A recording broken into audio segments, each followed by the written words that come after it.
এই যে নল, এটা কি সরকার থেকেই নাকি টাকা পয়সা চাঁদা তুলে লাগিয়েছেন? চাঁদা তুলে। তো দর্শক, উন্নয়নের প্রতিচ্ছবি আপনি দেখতেই পাচ্ছেন।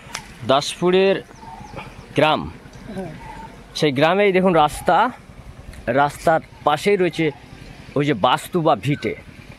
গ্রামাঞ্চলে যেগুলোকে বলা হয় ভিটা বা উঁচু বাস্তু, মানুষ ভোটাররা বসবাস করে, কিন্তু তাদের নিত্যদিনের জলের সমস্যা। বলছিলাম, এই যে রাস্তার ধারে জল এসছেন, আপনার বাড়িতে জল আসে না? আসে না। কদিন আসে না? এরকম এই প্রথম না মাঝে মধ্যেই হয়?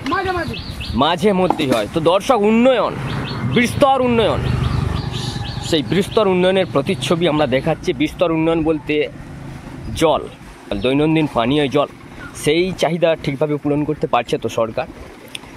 এই যে নল, এটা কি সরকার থেকেই নাকি টাকা পয়সা চাঁদা তুলে লাগিয়েছেন? চাঁদা তুলে।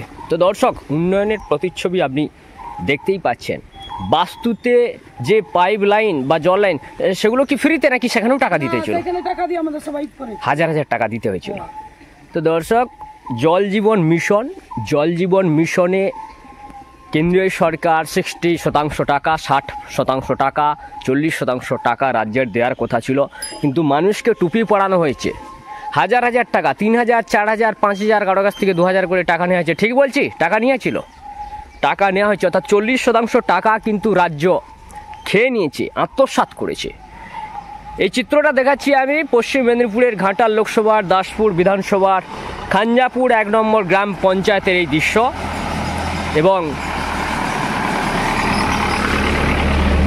এখানে জল সংকট নিত্যদিন, 5 দিন করে, কখনো 4 দিন, কখনো 6 দিন করে। এই যে বাস্তুগুলা দেখতে পাচ্ছেন, এই বাস্তু বা ভিটা, এখানে ভোটাররা অবশ্যই বসবাস করে, কিন্তু এনারা প্রতিনিয়ত জলের সমস্যায় ভোগেন। দৈনন্দিন জল এখানে সাপ্লাই হয় না, কারণ যে দীর্ঘমেয়াদী নলবাহিত পাইপলাইনটি নিয়ে যাওয়া হয়েছে, সরকার সেখানে টাকা নিয়েছে 2000, 3000, 5000 করে, যেখান থেকে যেমন পারে টাকা কিন্তু সরকার আত্মসাৎ করেছে, ঝেঁপেছে।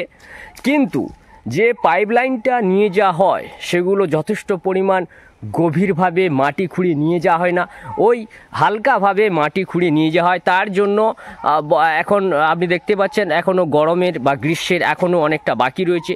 শীতকাল, বর্ষাকাল বা গ্রীষ্মকাল, 8 কাল 12 মাস কিন্তু এই জল সংকট চলতেই থাকে। কিন্তু রাস্তার ধারে এই যে নল দেখতে পাচ্ছেন, রাস্তার ধারে এই নল বা যে পানীয় জলের ব্যবস্থা, এগুলোও কিন্তু সরকার থেকে করে যায় না। সরকার থেকে পাইপলাইন বিছিয়ে গেছে। এই যে উঁচু বাস্তু বা মানুষের ঘর পিছু যে নলগুলা দেওয়া হয়েছে, সেখানে হাজার হাজার টাকা তো নেওয়া হয়েছে, কিন্তু তাদের জল সংকট দৈনন্দিন, সেক্ষেত্রে সরকার কোনো কর্ণপাত করছে না। এবং তাহলে মানুষ যাবে কোথায়?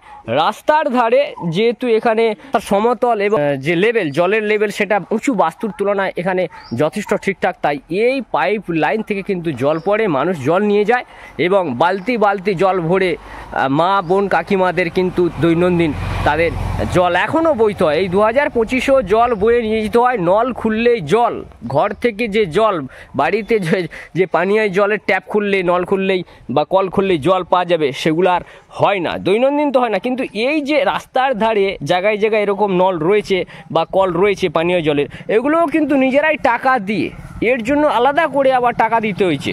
টাকা দিয়ে এই জলের ব্যবস্থা করে নিতে হচ্ছে ভোটারদেরকে। অর্থাৎ বিস্তর উন্নয়নের প্রতিচ্ছবি আপনারা দেখতে পাচ্ছেন, যে টাকা দেওয়া হচ্ছে 2000, 3000, 4000, 5000 টাকা। তার জন্য একটা দীর্ঘমেয়াদী নলবাহিত যে পানীয় জলের ব্যবস্থা করেছে সরকার, যেখানে কেন্দ্রের 60% টাকা এবং 40% রাজ্যের থাকার কথা ছিল, কিন্তু রাজ্য সেই 40% টাকা কিন্তু মানুষের কাছ থেকে কাটমানি বোঝেন তো, সেই কাটমানি স্বরূপ নিয়ে নিয়েছে।